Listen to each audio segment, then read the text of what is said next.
shit, guys. What is up? Alright, so I'm like 130 miles away from home, but hey, it's better than 6 hours. That shit was crazy. My vehicle froze the whole way, multiple times, the whole time. It's still frozen right now. That was definitely the most severe driving conditions I've ever driven through. I only almost wrecked once. So, let's do a little visual read. I see red lights. Red lights. Red light, motherfucking red light special. So some of you guys feeling that TLC energy up in here. Maybe you would like to do something a little kinky, a little romantic. I'm seeing wet, and I feel like somebody's turning you on, and you're starting to feel, honestly, you get really excited at the thoughts of them. Some of you guys imagine yourself with this person often, and it does create a lot of fantasy feelings inside of you. Some of you guys have been imagining yourself with this person, and you are extremely into this person. This person makes you feel very good when you think about them, when you're around them, or if you listen to them, whatever it is that you have going on, you have a crush. I see that some of you guys are struggling with possibly cocaine or some kind of substance use. I see white lines here, and I feel like for whoever you are getting tired of that lifestyle. I heard the word repetitive and ongoing, and you're just tired of it. You're somebody who actually has a beautiful soul. Excuse me. But this isn't you. This isn't really who you are. And you've gotten caught up in it, but I'm hearing that for whoever you are, you started to use this to actually cover up the pain. And so, it's still not who you are.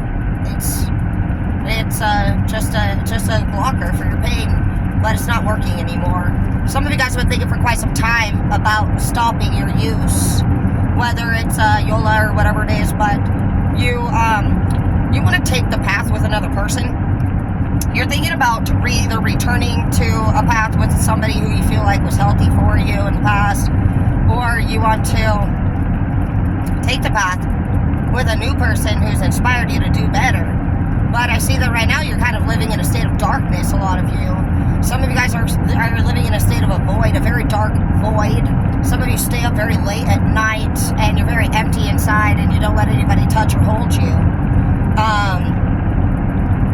I'm hearing you have a very narrow mind at this time. It's very difficult to speak with you guys or encourage you guys to allow tips or advice. You're somebody who does not like change, and when people try to be there for you, you push them away, I'm hearing. But you are feeling very lonely, and it's crumbling you inside. And so the message for some of you guys right now is that your biggest want in the world is to be close to somebody, but yet you won't let anyone get close to you. So you might want to focus on working on that. I see that there are brighter days ahead, and it's just literally right around the corner. I think a lot of it has to do with maybe just some of you guys separating the night from the day. You need to go to bed and sleep through the night and wake during the day. If you want sunshine into your life, then you need to be awake during the sunshine. I see that some of you guys have been actually qualified for a house. Your power's on. Some of you guys just got done creating a house, building a house, designing a house. You're very excited for your future and where it's going. And I see that some of you guys just purchased a new vehicle for your business in particular. It could be a small semi or a large van, and you're loving it. It's able to carry all of your equipment very well. Some of you guys worry about maybe you just got a new vehicle from your boss, but you upgraded your work vehicles or just your vehicle in general. I see that some of you guys are making plans right now, again, for the yard and how you want it to look. Some of you guys are thinking about building a fence this year, and maybe even relocating to a little bit more of a rural area. You would like to be more secluded and out. I see that you just want to see the sunset rise.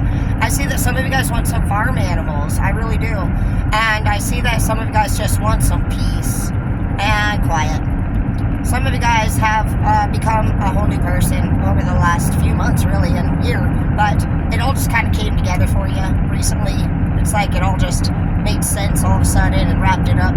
And for a long time, you've been experiencing a lot of questions about your identity and who you were and where you were supposed to go and what you were supposed to do. And now you're just understanding that it was all just part of your destiny.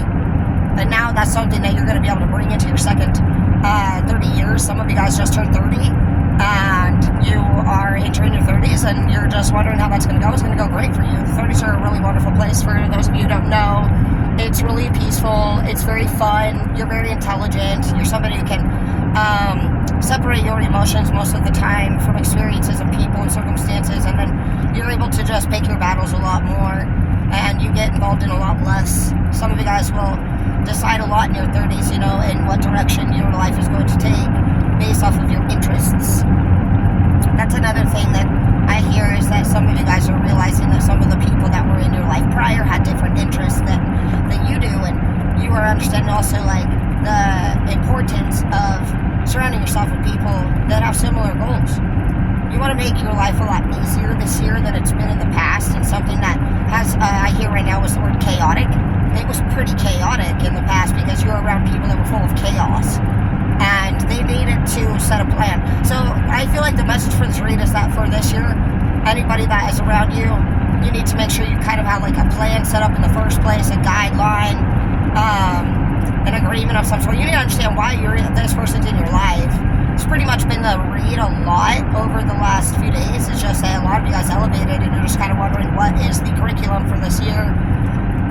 It's setting strong boundaries. It's enjoying yourself. It's hanging out with your friends again and navigating yourself through feelings and intuition and joy rather than the sight of whatever you like to lay your eyes on. That's never really worked out for a lot of you guys. Some of you guys see somebody that you find is very attractive on the outside, but you're realizing that their soul is not so much the same. And that's why you might need to start looking at dating in a different way. You need to hear dating. Maybe you need to start hearing the words people are saying rather than the tone of their voice. Or you need to start seeing people's goals, priorities, intentions, purity, genuinely. Like, not just listening to the shit that they're saying. You need to match it up. You need to be like, okay, this person says they do this, but I don't see that they're really doing that. Actions speak so much louder than words. I want you to actually hold people accountable, too, for the words that they speak. Are they kind? Are they pure? Are they ready to be with somebody? Truly. Not just you, but for anyone.